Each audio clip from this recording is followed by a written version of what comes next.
অভিজ্ঞ কূটনৈতিক বিশ্লেষক ও লেখক মোহাম্মদ জয়নুল আবেদিনের পিলখানা হত্যাকাণ্ড টার্গেট বাংলাদেশ বইয়ের এই পর্বে। বাংলাদেশের মুক্তিযুদ্ধে ভারতের সাহায্য সহযোগিতা থাকা সত্ত্বেও জনসাধারণে এ বিশ্বাস সৃষ্টি হয়েছে যে ভারত বাংলাদেশের অস্তিত্ব বিরোধী প্রতিবেশী।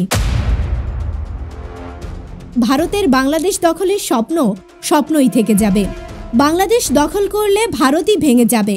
বাংলাদেশের জন্য অন্তর্ঘাতমূলক তৎপরতা কিংবা আগ্রাসন ভারতের জন্য অবশ্যই একদিন বুমেরাং হয়ে দাঁড়াবে।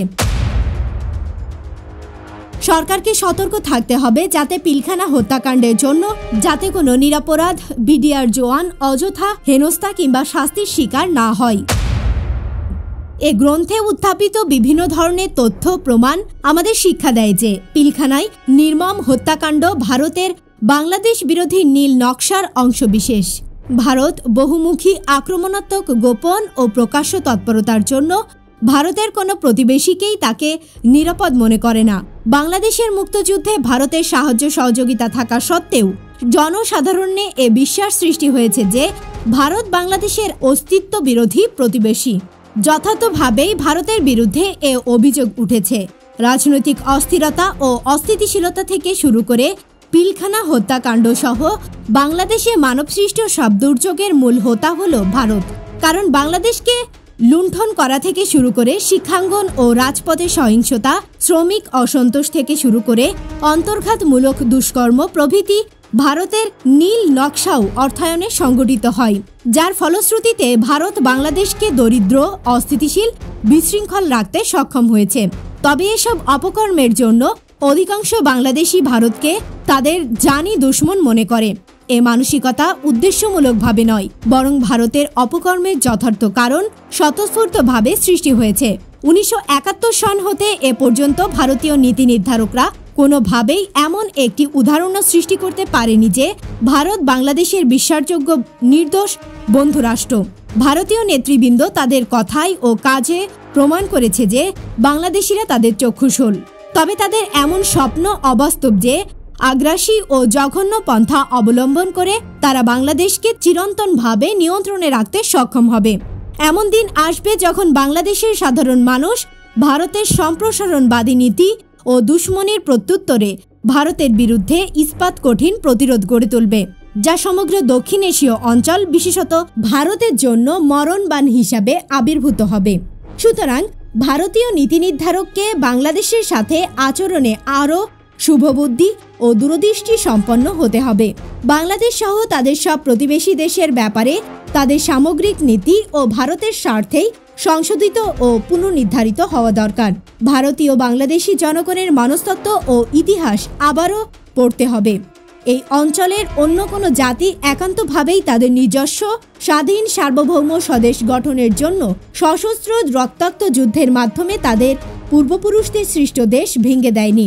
ভারতীয় নীতি নির্ধারককে ঐতিহাসিক বাধ্যবাধকতার দিকে ফিরে তাকাতে হবে। কেন এবং কোন পরিবেশে উপমহাদেশের পূর্বাঞ্চলীয় মুসলমানরা একান্তভাবে অপরিচিত পশ্চিমাংশের মূলত বিদেশি মুসলমানদের সাথে ঐক্যবদ্ধ হয়ে পৃথক মুসলিম আবাসভূমি পাকিস্তানে যোগ দিয়েছিল, কেবলমাত্র ধর্মীয় বন্ধনের কারণেই নয়, বরং পলাশী যুদ্ধ পরবর্তীকালীন সমুদয় ইংরেজ শাসন আমলে মুসলমানদের সাথে হিন্দুদের দুর্ব্যবহার, শোষণ, নির্যাতন, সর্বোপরি প্রভুসুলভ আচরণ আমাদের পূর্বপুরুষকে উপমহাদেশের পশ্চিমাঞ্চলের অচেনা মুসলমানদের সাথে হাত মেলাতে বাধ্য করেছিল। হিন্দুদের কর্তৃত্ব ও অত্যাচারের ইতি ঘটিয়ে স্বাধীনতা অর্জনের দীর্ঘ সংগ্রামে আমাদের পূর্বপুরুষদের ওই সিদ্ধান্ত ছিল যথোচিত এবং দূরদর্শী সম্পন্ন। সে সময়ে ভারতের সাথে মিশে গেলে 1971 সনে স্বাধীন বাংলাদেশ কখনোই বিশ্বে মানচিত্রে আবির্ভূত হতো না। পাকিস্তানি শাসকদের শোষণ ও প্রভুসুলভ আচরণ থেকে মাত্র 23 বছরের মাথায় সশস্ত্র যুদ্ধের মাধ্যমে আমরা পাকিস্তান থেকে বেরিয়ে এসেছি। হৃদয়ঙ্গম করা অতি সহজ যে জাতি হিন্দু কর্তৃত্ব ও শোষণ থেকে মুক্তি পেতে পাকিস্তান তৈরি করেছিল এবং পুনরায় যুদ্ধের মাধ্যমে সে পাকিস্তান থেকে বেরিয়ে স্বাধীন স্বদেশ গড়েছে, তারা আর কখনোই হিন্দু কর্তৃত্ব মেনে নিয়ে ভারতের অংশে পরিণত হতে রাজি হবে না। তাছাড়া বাংলাদেশিরা গভীরভাবে ভারতীয় মুসলমানদের প্রতি ভারত সরকার ও ভারতীয় হিন্দুদের দুর্ব্যবহার, বৈষম্য ও দাঙ্গা নাজেহাল হওয়ার ঘটনাগুলো প্রত্যক্ষ করেছে। তারা কেমন অসহায় ও অমানবিক নিরাপত্তাহীন জীবনযাপন করছে।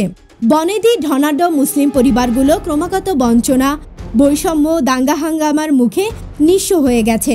তারা এখন মুটে মজুর, রাজমিস্ত্রি, রিক্সা চালক, দর্জি, খুদে দোকানি, একেবারে বাংলার মোট জনসংখ্যার 24%, বেসরকারি মতে 30%-এর বেশি মুসলমান। অথচ সরকারি চাকরিতে মুসলিম প্রতিনিধিত্ব 1%-এর নিচে।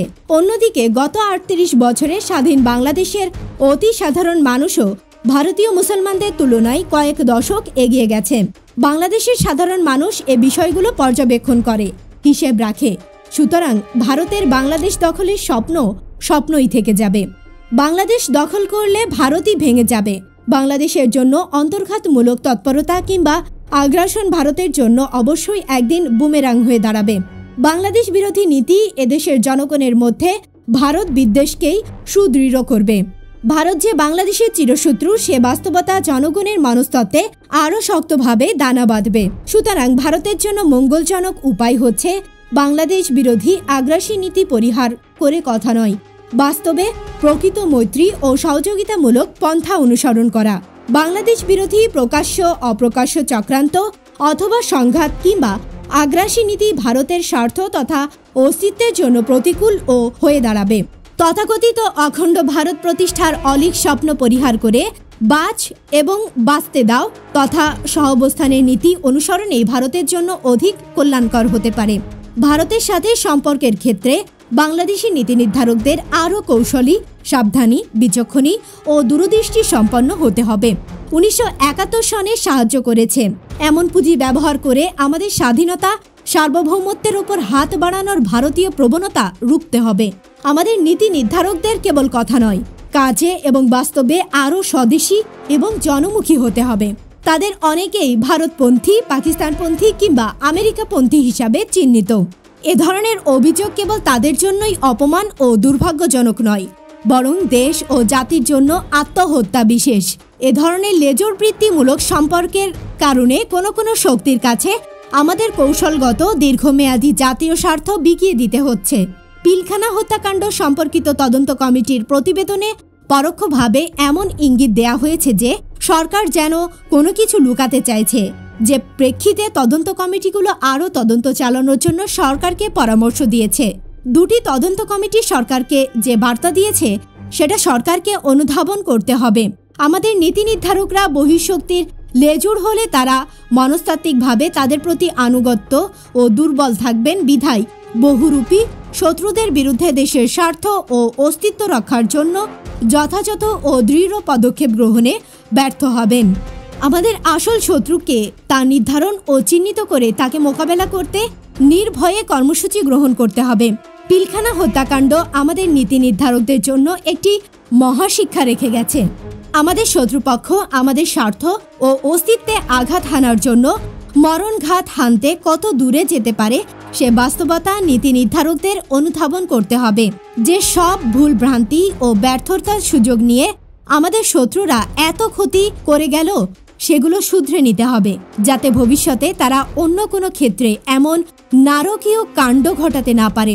তাদেরকে জাতীয় ঐক্যমত্র ও একতা গড়ে তোলার উদ্দেশ্যে তাদের ব্যক্তিগত ও রাজনৈতিক ভিন্নতা ও সংঘাত এবং বৈরিতা পরিহার করতে হবে, যেন আমরা ঐক্যবদ্ধ হয়ে শক্তভাবে যে কোনো প্রতিকূল পরিস্থিতি মোকাবেলা করতে পারি। সর্বোপরি তাদের ব্যক্তিগত স্বার্থের ঊর্ধ্বে জাতীয় স্বার্থকে স্থান দিতে হবে। কেবলমাত্র বিডিআর নয়, দেশের স্বাধীনতা, সার্বভৌমত্ব ও আইন শৃঙ্খলা রক্ষাকারী অন্যান্য বাহিনী এবং গোয়েন্দা সংস্থাসমূহের সমস্যাদি দূরীভূতকরণে অধিকার ভিত্তিতে আশু পদক্ষেপ নিতে হবে।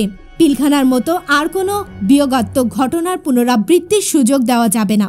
আমাদেরকে মেনে নিতে হবে বিডিআর আরও জনশক্তি, উন্নত সরঞ্জাম, প্রশিক্ষণ ও সুযোগ সুবিধা বৃদ্ধি সময়ের দাবি।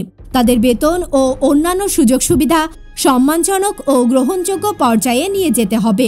সাথে সাথে বিডিআর জওয়ানদেরকেও সীমান্ত অঞ্চলে সংগঠিত সব ধরনের অসাধু অপকর্ম ও অপরাধ থেকে মুক্ত থাকতে হবে।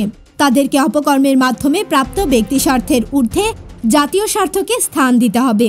কোনো অবস্থাতেই ভারতীয় বিএসএফ কিংবা নাগরিক অথবা গোয়েন্দা সংস্থা বা চোরাচালানিদের সাথে সখ্যতা গড়ে তোলা তাদের জন্য গ্রহণযোগ্য কিংবা শোভনীয় হবে না। বিডিআরে ভারতীয় গোয়েন্দা সংস্থার চররা যাতে কোনোভাবেই প্রভাব ফেলতে না পারে সেদিকে তীক্ষ্ণ নজর দিতে হবে। আমাদের প্রতিরক্ষা বাহিনী সব শাখাকেই শত্রুর মোকাবেলা করার জন্য গড়ে তোলা হয়েছে। তারাই পিলখানায় সেনা কর্মকর্তাদের খুন করেছে।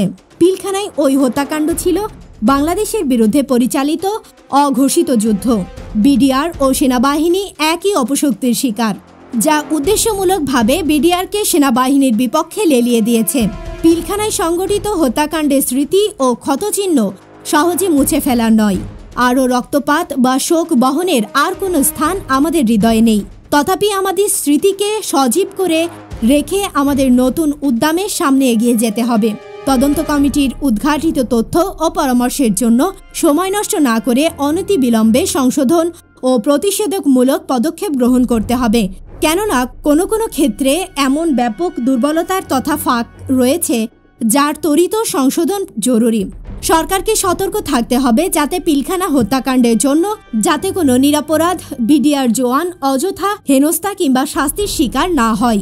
অন্যদিকে এই হত্যাকাণ্ডের সাথে জড়িত কোনো স্বদেশি কিংবা তাদের বিদেশি মদতদাতাদের স্থানীয় চরদের কোনোভাবেই চিহ্নিত না হওয়া এবং শাস্তির হাত থেকে রেহাই না পায়। যথাযথ অপরাধীদের চিহ্নিতকরণ ও শাস্তি প্রদানে কোনো ধরনের ব্যক্তিগত বন্ধুত্ব বা সম্পর্ক, পক্ষপাতিত্ব ও স্বজনপ্রীতি কিংবা শত্রুতা ও ঈর্ষা যেন প্রশ্রয় না পায়। সরকারের ন্যায়পরায়ণতা ও স্বচ্ছতা প্রমাণার্থে পিলখানা হত্যাকাণ্ডের প্রকৃত হোতা ও দোষীদের চিহ্নিত করতে অনতিবিলম্বে স্বাধীন ও নিরপেক্ষ সামরিক ও বিচার বিভাগীয় তদন্ত কমিটি গঠন করা উচিত, যাতে কমপক্ষে দেশের নীতি নির্ধারকরা পিলখানা হত্যাকাণ্ডের স্বদেশি বিদেশি রূপকারদের জানতে ও চিনতে পারে। বর্তমান প্রধানমন্ত্রী শেখ হাসিনাকে ঐতিহাসিক দায়িত্ব পালন করতে হবে। তাকে মনে রাখতে হবে কেন বাংলাদেশের স্থপতি শেখ মুজিবুর রহমান যে পাকিস্তানের জন্য ব্যক্তিগতভাবে আন্দোলন করেছিলেন সে দেশ ভেঙে দিয়ে স্বাধীন বাংলাদেশ প্রতিষ্ঠার উদ্যোগ নেন। তাকে অনুধাবন করতে হবে শেখ মুজিব এবং লাখ লাখ শহীদদের আত্মত্যাগ ব্যর্থ হয়ে যাবে যদি বাংলাদেশ তার পৃথক স্বাতন্ত্র্য, সার্বভৌমত্ব ও স্বাধীনতা হারায়। তাকে বুঝতে হবে আমাদের দেশ ভারতের সাথে মিশে গেলে শেখ মুজিব ও আমাদের সবার অবস্থান এবং আমাদের অনাগত সন্তানদের অবস্থান কোথায় গিয়ে দাঁড়াবে। নামমাত্র স্বাধীন এবং পতাকা সর্বস্ব দেশে পরিণত হবার জন্য আমরা পাকিস্তান থেকে বেরিয়ে আসিনি। ভারতের বাংলাদেশ বিরোধী প্রকাশ্য ও গোপন তৎপরতা ও চক্রান্ত এমন অশনি সংকেত দিচ্ছে যে ভারত যে কোনো মূল্যে জোর জবরদস্তিমূলকভাবে বাংলাদেশকে তার অঙ্গীভূত করতে চায়। এ কারণে শেখ হাসিনা সরকারকে ভারতের সাথে সম্পর্ক নির্ণয়ে অত্যন্ত সাবধানী পদক্ষেপ নিতে হবে। আমাদের উদারতা, অদূরদর্শিতা, ব্যর্থতা ও ভারতমুখী নীতির ফলে ইতিমধ্যে যে ক্ষতি হয়েছে সেখান থেকে দেশ ও জাতিকে উদ্ধার করতে হবে। বিপুল সংখ্যাধিক্য ক্ষমতা গ্রহণের মাধ্যমে দেশ সংস্কারের ঐতিহাসিক দায়িত্ব শেখ হাসিনার উপরই বর্তিয়েছে। অন্য কোনো সরকার ভারতের নখরদন্ত তথা খাঁচা থেকে বেরিয়ে আসতে চাইলে তাকে পাকিস্তানপন্থী এবং স্বাধীনতা বিরোধী শক্তি হিসাবে চিহ্নিত করা হবে। সুতরাং শেখ হাসিনাকেই বাংলাদেশকে ভারতের খপ্পর থেকে মুক্ত করার লক্ষ্যে স্বাধীন ও সার্বভৌমত্ব বিরোধী ভারত অমূলক প্রভাব থেকে বাংলাদেশের অস্তিত্ব ও দীর্ঘমেয়াদী স্বার্থ রক্ষার জন্য বেরিয়ে আসার পদক্ষেপ নিতে হবে। কোনো দেশের স্বাধীনতা সরকার এমনকি পৃথক ভূখণ্ড কিংবা পতাকার মাধ্যমেই সীমিত নয়। এর জন্য প্রয়োজন কার্যকর সার্বভৌমত্ব। সার্বভৌমত্ব বলতে অন্য কোনো দেশের নির্দেশিত কিংবা পরামর্শকৃত রোডম্যাপের অনুসরণ বোঝায় না। সার্বভৌমত্ব হলো সব ধরনের বৈদেশিক প্রভাব, হস্তক্ষেপ, ভীতি ও অহেতুক নির্দেশ হতে মুক্ত থেকে স্বাধীন থাকা। এ ধরনের নীতি অনুসরণ করলে আমাদের জাতীয় স্বার্থ, স্বাধীনতা ও সার্বভৌমত্ব নিরাপদ ও মজবুত হবে। শেখ হাসিনা এ বাস্তবতা অনুধাবন করে তদনুযায়ী নীতি গ্রহণ ও অনুসরণ করলেই দেশ ও জাতি সুরক্ষিত থাকবে। স্বদেশ বিদেশে উল্লেখযোগ্য সংখ্যক মানুষ শেখ হাসিনা ও তার দল আওয়ামী লীগকে ভারতমুখী বলে মনে করে। ভারতীয় নীতি নির্ধারক এবং সংবাদ মাধ্যমেও অনেকটা ইচ্ছাকৃতভাবে কথায় ও কাজে ইঙ্গিত দেয় যে আওয়ামী লীগ ও শেখ হাসিনা ভারতের বিশ্বস্ত মিত্র। এ বদনাম মোচানোর দায়িত্ব শেখ হাসিনার। শেখ হাসিনা ব্যতীত অন্য কেউ এ বদনাম গোচাতে পারবে না। ভারতের সাথে তাকে সাহস নিয়ে বোঝাপড়া করতে হবে। 2008 সালের সাধারণ নির্বাচনের প্রচারাভিযানের সময় শেখ হাসিনা তাকে আরও একবার প্রধানমন্ত্রী হবার সুযোগ দানের জন্য জনগণকে অনুরোধ জানিয়েছিলেন। জনগণ তার আহ্বানে সাড়া দিয়ে বিপুল সংখ্যাগরিষ্ঠতায় তাকে ক্ষমতায় পাঠিয়েছে। জনমনে প্রশ্ন ছিল, শেখ হাসিনা কি তার ব্যক্তি কিংবা দলীয় স্বার্থেই ক্ষমতায় আসতে চেয়েছিলেন, নাকি বাংলাদেশের স্বাধীনতা সার্বভৌমত্বকে আরও শক্তিশালী করে আমাদের পরবর্তী প্রজন্মকে বিদেশি শক্তির গোলাম হবার চক্রান্ত ব্যর্থ করে ইতিহাসে অমর হবার ইচ্ছা পোষণ করেন। বাংলাদেশের কৌশলগত ও অর্থনৈতিক স্বার্থ সুরক্ষিত রেখে আমাদের স্বাধীনতা সার্বভৌমত্বকে ভারতীয় ছোবল হতে মুক্ত রেখে শক্ত ভিত্তির উপর প্রতিষ্ঠিত করার পদক্ষেপ গ্রহণ করলে শেখ হাসিনা ইতিহাসে অমর আসনে অধিষ্ঠিত হবেন। তিনি ব্যর্থ হলে বাংলাদেশ তার কার্যকর স্বাতন্ত্র্য, স্বাধীনতা, সার্বভৌমত্ব হারাবে, যা বাংলাদেশের জনগণের স্বপ্ন ও আশা আকাঙ্ক্ষার পরিপন্থী। আর এর দায়ভার শেখ হাসিনাকে শতাব্দীর পর শতাব্দী ধরে বহন করতে হবে। পিলখানা হত্যাকাণ্ড টার্গেট বাংলাদেশ বইয়ের অডিও বুকটি নিয়মিত পেতে চ্যানেলটি সাবস্ক্রাইব করে সঙ্গে থাকুন। ভালো থাকবেন।